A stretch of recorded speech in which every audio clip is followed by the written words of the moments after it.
My virtual obsession, my romantic thriller, is now available on Amazon and other online retailers. This book explores the intersection of loneliness, love, and how chasing perfection through technology can lead to fantasy and reality colliding. My virtual obsession out now. Welcome to Willow Healing Matters, the podcast. We are so excited to have you joining us on this journey where we explore different ways to empower your soul, whether it's healing in your kitchen or all the way up in the corporate world. Come with us as we look into different ways to heal your mind, body, and soul. Hey, beautiful souls, it's Catherine Crestani with another episode of Willow Healing Matters, and today I am joined by the delightful Aleksandra Ceho. She is a professional astrologer, educator, and speaker who integrates esoteric principles with practical strategy to support personal and professional growth. Her work focuses on using astrology as a framework for self-awareness, emotional intelligence, and leadership development. Through her readings, workshops, and keynote presentations, Aleksandra helps individuals and organizations align purpose with performance, build meaningful relationships, and navigate change with clarity and confidence. Known for her insightful and relatable communication style, she bridges the gap between spirituality and business, empowering clients to make conscious, value-driven decisions that foster authenticity, resilience, and long-term success. So a big welcome to the show, Alex. Thank you so much, Catherine. I'm so excited. We've already been having a blast, so we're gonna have fun. We just hit record. That was the difference. Yeah, let's record the fun. Exactly. So the first question I love to ask is, just intuitively, what pulled you into astrology? There's always a beautiful story. Oh my gosh. Well, my journey into astrology started when I was about 5 or 6 years old. So my grandfather was an amateur astrologer. And whenever we would go to visit my grandparents, like they had all of those dark brown leather bound books, but the astrology books were these vibrant turquoise and blue and gold. And so I would go and steal these colored books off the shelf. And I started reading about Athena and Hermes and Zeus and Aphrodite and all of the Greek gods and goddesses. And there was this resonance that I felt even back then. And so every time I went to my grandparents, I would go and steal those brightly colored books off the shelf. I would lock myself in the guest bedroom where all the snacks were. It was filled with a wall-to-wall closet of snacks. My grandmother was amazing. And I would just read about the Greek gods and goddesses and how they were related to astrology. And so it's really been a lifelong affair. Astrology is my first love. No, that's beautiful. And I love just the contrast, but right, that pulled you in the first place of, oh, look at these boring books versus, wow, these look magical. And I'm so excited to like dive deeper. Yeah, I was a bit of a magpie, I guess, but I mean, what child isn't? I just had this image of you just like hiding away with your snacks around you and all your books going, precious. Pretty much. It was either that or I was going outside and like hunting down frogs and that kind of thing. Because you felt just at peace with that, right? That was just where you Yeah. felt most resonant with. And I feel to ask as well, there's this talk at the moment, and I find it really confusing. I just try not to buy into it. But there's talk like there's different types of astrology. And what does that actually mean, that there's different types of astrology? Well, okay, so that's actually a really great question, Catherine. So astrology, there's different branches of it. So there's what the Western traditions derive from. For example, what's known as Western astrology basically derived from a series of steps as astrology moved from the times of Hermes Trismegistus and traveled up from the south of Africa into Egypt, where it blended with Sumerian techniques and then ended up in Greece. So that's one branch or one version which combined astrological knowledge that came from different parts of the world. And the vast majority of it actually came from Hermes Trismegistus himself.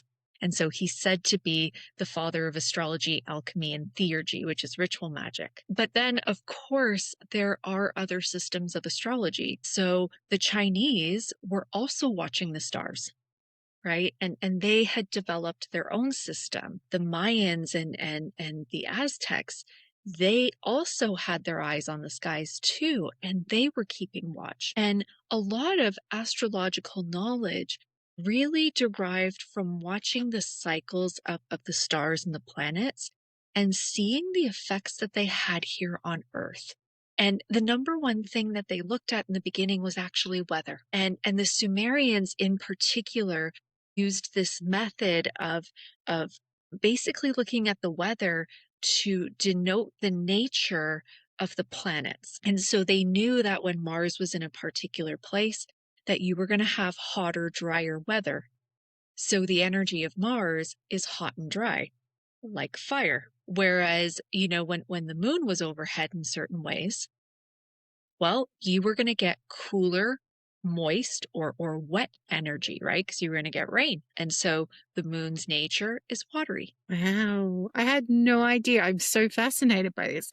Now there's lots of things conflicting with that, but it's just really interesting that that's where it started from. Yeah, absolutely.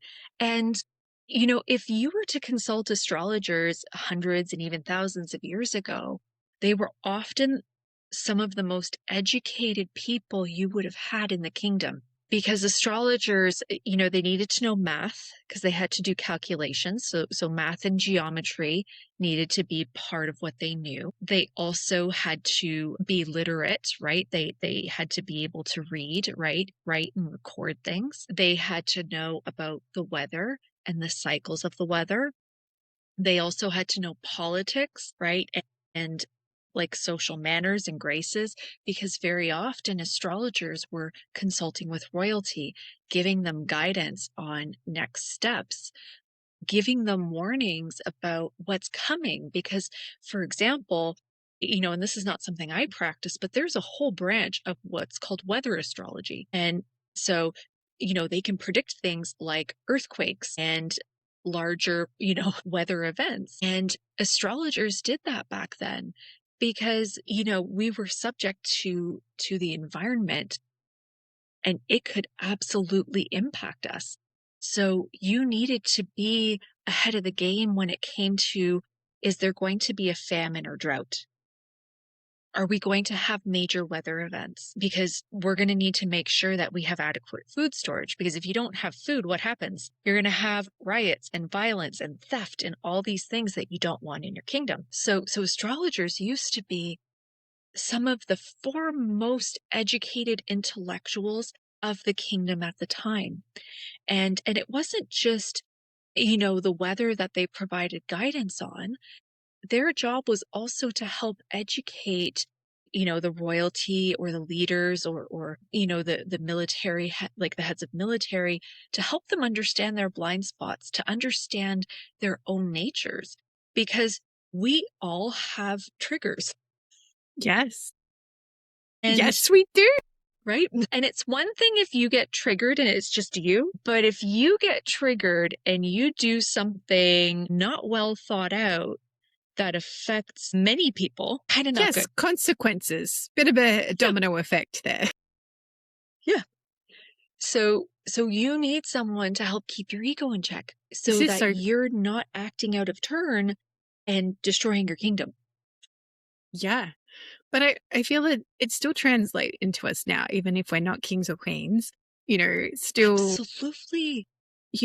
A lot of people will go, I'm a Cancer, so this is how I show up. I'm a Cancer. But, it's like, I'm a Cancer and this is how I show up. I'm like, well, that's one aspect of you. What about the rest of them? And then how does it play out in your life? Because you're just putting yourself in a box then, right? Rather than being Exactly. And being a Cancer is not an excuse for your triggers. No. Or being a Gemini is not an excuse for your triggers, or whatever your sign is. Exactly. But it is interesting. It's just about being more aware. So at the moment, my Instagram feed is filled with, hey, are you a Cancer having a hard time at the moment? This is what's going on. I'm like, thank you. I understand. I'm not going to use that as an excuse, but it just helps me understand why I am feeling so lost and confused and anything else that was been bubbling up the last 2 days, because people don't realize how much the energies of planets and the moon and everything around us still have a vibration and it impacts on us. And because of our Totally. unique soul frequency, which is the whole point of astrology, right? That we have a unique, it impacts us all uniquely. Totally. And the thing is, from person to person, it's not always going to be the same either. Because you could think of astrology almost as being like a platform, and then you build on top of it, right? And yes, you have certain predispositions, and I'm going to quote Shakespeare here. The stars incline, they do not determine. So when people treat astrology like the personality boxes, they are using it in a deterministic way.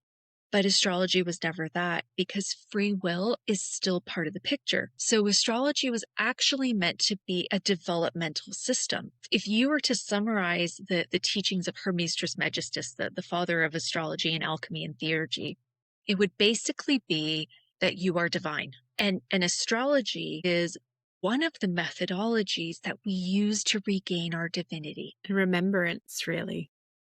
Yeah.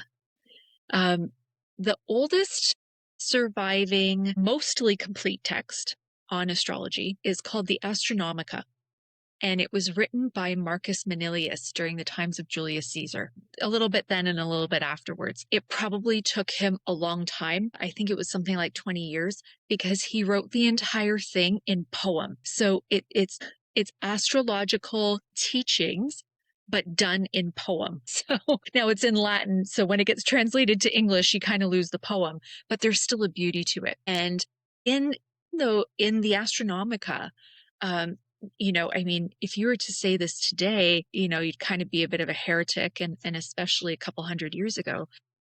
But it says in the Astronomica that you are God. Yeah. Yeah. Right. That you are divine.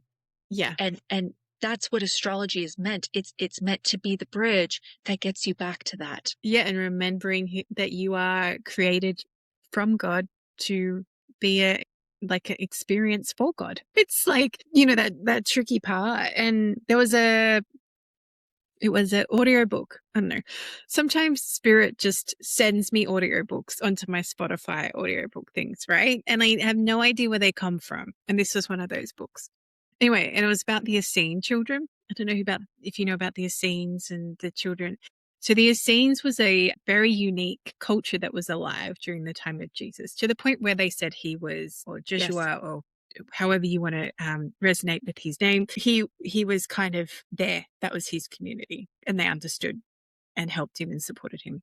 Anyway, but when these children were born, Alex, they would do their astrology for them. And what they would do with the astrology was use it to understand the child's gifts and their talents, so they could nurture them to be the best they could be, and to allow them to be fully walking in purpose, and not have to go through all the the trials and the tribulations that we often have to go through.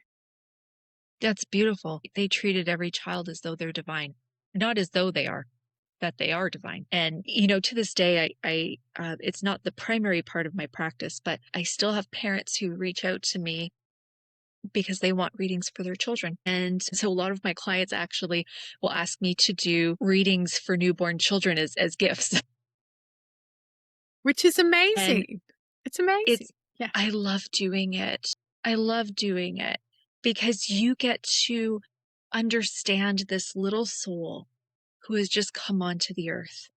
Now, I usually like to wait until the child is about a year old. And the reason why is because my personal feeling is that you need to experience the child before anyone comes in and tells you anything. You need to have that genuine connection first, so that you're not approaching your child with what could become dogma. Yeah. And so I usually wait until they're a year old. Yeah, I was going to say that then you're putting them in a box and treating them a certain way, rather than allowing them to be and to grow into whoever they need to be, right? Yeah. And when you start telling a parent about, helping them to understand what this child's needs are, how they emote, how they communicate, the channels that they learn by, activities to help them flourish, and things that they're going to become interested in. And I always give lots of options because, again, you don't want to put somebody in a box. It's not like I just look at a chart and go, okay, your child's supposed to be a pianist. I wish our chart was that clear. But where's the free will in that? No, it's not. Meanwhile, the adults are like, can you do that? Can you tell us exactly what we're meant to be doing? Because I have no idea. Yeah.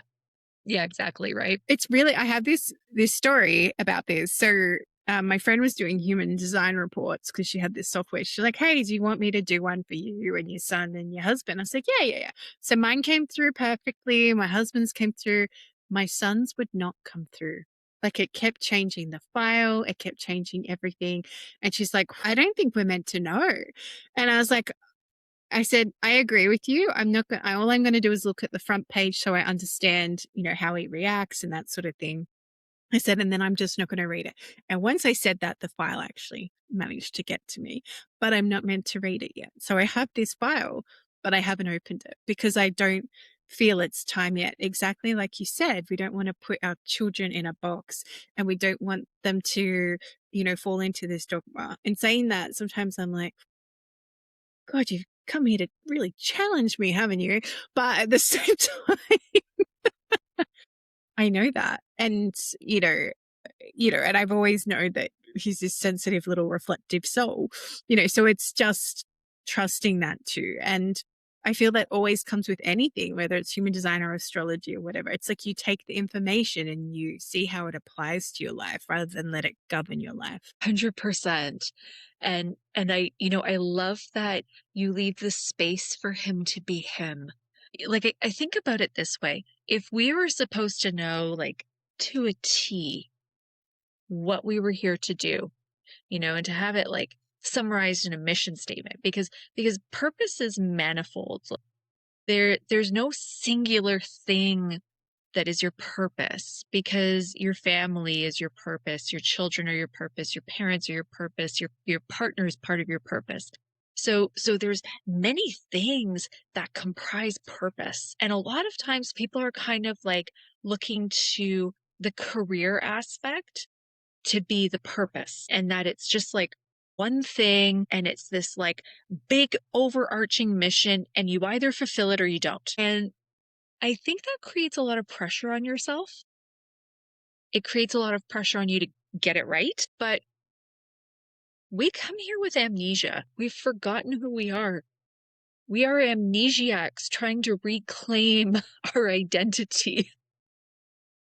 Yep. And there's a lot of room for experimentation in the process. I truly feel that if we were supposed to know what our mission was to a T, we would have been born knowing it. We wouldn't be amnesiacs. But then there'd be no free will in the equation either. Someone told me if you knew how to get to A to Z, why would you bother with everything in the middle? Right. Right? Exactly. It would feel like orders. It wouldn't feel like growth and joy. And then you just get stuck in the same karmic loops because you don't actually come in to shift anything. You're not actually experiencing life. And, how do you experience? You're just fulfilling orders. Yeah. And how do you feel a high if you've never had a low?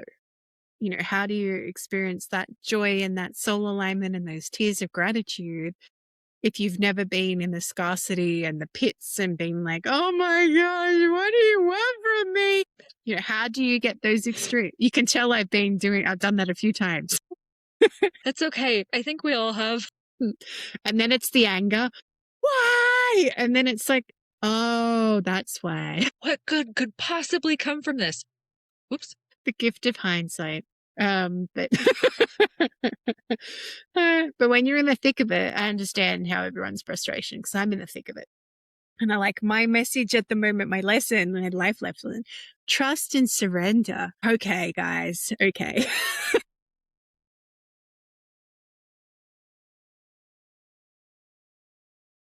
Well, it's kind of funny because you talk about hindsight, and it made me think of Prometheus and Epimetheus. So, Catherine, I don't know if you've ever heard the story. So this is one of the Greek stories of human creation, actually. So after Zeus defeated his father Cronus, the earth was being terraformed and the vegetation was being created. And three gods were put in charge of all the beings that were going to occupy this new planet. So Prometheus, his brother Epimetheus, and then the goddess Athena. And so they started creating all of the animals that were going to populate the earth. So Prometheus would fashion them out of clay. Athena would breathe the spirit of life into them. And then Epimetheus's job was that he needed to give them a gift, right? So for example, birds had the power of flight. Fish could live in the water. So this was the cycle. They'd be fashioned out of clay by Prometheus. They would be given the spirit of life by Athena, and then they would be given a gift by Epimetheus. So all of the creatures were created, and then it was time for the final creature. And Prometheus fashioned man out of clay to stand on two legs as only the gods had done. And Athena breathed the spirit of life into us, and Epimetheus reaches deep into his pockets and comes up with nothing. Epimetheus means afterthought. So when you said hindsight, I was like, afterthought? No, wait, no, a little bit different. But luckily, Prometheus means forethought. So he anticipated, because the mortal sin of Epimetheus as the uncle of humanity is stupidity, actually. So Prometheus anticipated his brother's stupidity. And he went and he took the sacred fire from the kiln of Hephaestus and Athena, and he gave it to humanity. But fire was something that only the gods had touched before. And so that's how Prometheus ended up bound to a rock, by Zeus, with a crow eating his liver every day and just repeating the cycle, because he had broken the law and he had given humans fire when they perhaps may not have been ready for it. But Epimetheus was also the husband of Pandora. And we all know what happened when she opened that box. And it's funny, because we've been, Pandora's box, when she opened it and everything like that. But at the same time, we're at this point in our evolution as humans where we have to open the box and we have to let all the demons out and face them and trust that that's part of us, and we have to embrace them and accept them so that they can be let go. And I almost wonder, I know this is just intuitively popped to my head, if Pandora's box was only so bad because of the anticipation of what it would end up like, and it created it bigger than what it needed to be. Yeah. Yeah. I don't know. But what I do know is that as human beings, we have the ability to face almost anything. Yes, we do. I don't believe that everything that happens is supposed to happen. It's not always part of a plan. Right? And other people might believe the opposite. But what I do know is that whatever does happen, we do have the capacity to turn it around and turn it to advantage in some way. Yeah. And there's that power in forgiving the unforgivable, and taking your power back from those situations and learning that there's more than just me. I'm actually capable of many more things. And I had this client and she kept saying it's all too much. So the universe just kept giving her more because they needed to show that it was all too much. And I kept saying to her, you keep saying it's all too much. You're attracting this. You're attracting this. And the things that happened to her in this space of 3 months, it was all too much. It was all too much. I was like, you're still standing. You're still there. And it was only when she was in hospital, unfortunately. She was okay.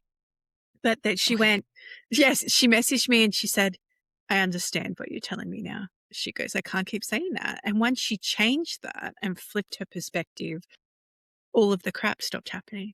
And I was like, well, makes sense, right? Because you kept attracting it, you kept attracting it. So how do we step out of that? And I feel that circling back to astrology and what you do, Alex, is that that's where there's that power in that knowledge too. Like you said at the start, knowing what triggers you have so you don't make decisions as a trigger and ruin the kingdom. It's the same for how you react with and interact with those around you too. Yeah.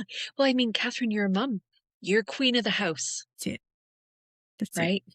The decisions the queen makes affect the kingdom. Yep. They certainly do. We have agency and power now and the need to make decisions that we wouldn't have had 100 years ago, a couple hundred years ago, certainly not 1,000 years ago. Life was very much plotted out for you based on who you were born to. Yeah. And we definitely have more freedom now, and we can always choose to change our circumstances. It might be hard, or it might be really difficult to figure out how to do that. But if there's a will, there's a way. Totally. And capacity to create. I mean, at what point in time have you ever had the chance to create a business like you can today? Exactly. To take charge of your own destiny, to take charge of your own abundance, and to be able to give meaningfully to the world. There's never been an opportunity like there has been today. It's absolutely amazing. 100%. 100%. And as we start to finish our time together, I'm conscious that we could keep talking about all things. We're having fun. We are having fun. I asked the guests, Alex, that come on the show, if you could heal or change something in the world, what would it be? I'm going to say shame. It is the biggest hindrance to us accepting our light and divinity. The seed of shame is that there's something wrong with you. And that because there's something wrong with you, negative things that happen to you are justified. So if I could heal one thing in the world, I would heal shame. It's beautiful. Got told this story the other week, and it said, do you wake up in the morning and get judged whether or not you get to breathe air, or do you just get to breathe air? Yeah, be. Just be. And if people want to come and find you, Alex, or work with you, what is the best way that they can connect? Well, I would be honored to do so. They can find me on my website, astrologerroyale.com. And I also have a free ebook while you're there. So for astrology lovers, if you want to find out more about yourself and your professional strengths and talents and how to mitigate stress, you can find Star-Powered Resilience there, and you can download a free copy. Beautiful. And I'll make sure to pop those details in the show notes as well. I'm curious. I'm going to go have a look too. So, yes. Pro tip, if you know your Mercury and Mars signs, you can get more nuanced information. I need to look them up. I've got many charts around me, but yeah, I'll look them up. Perfect. Amazing. Well, thank you so much for being on the show, Alex, and for giving us a very unique insight into the history of astrology, because no one's actually covered that on the show. I had no idea it was used for weather. So this is so fascinating. Yeah. But also how it can just apply in different ways in your life as well. Oh, well, it was my honor. Thank you so much for having me. Are you looking for an afternoon boost to support you until the children go to bed, or to get through that evening meeting? Why not reach for a cup of ceremonial cacao? It will boost your energy, reduce your inflammation, and also allow you to go to sleep at a decent hour. For more information on how to grab your ceremonial cacao, check out the link in the show notes for 10% off. Thank you for listening to Willow Healing Matters, the podcast. We have so much love and gratitude that you have taken the time out of your day to empower you on your healing journey. The views shared by the person being interviewed might not necessarily reflect that of the host and should be used at your own discernment. Trust what resonates for you and follow your heart and soul guidance. If you have any underlying medical conditions or mental health issues, please consult with your healthcare provider before pursuing any of the recommendations. Likewise, you can always contact the person being interviewed to find out more information.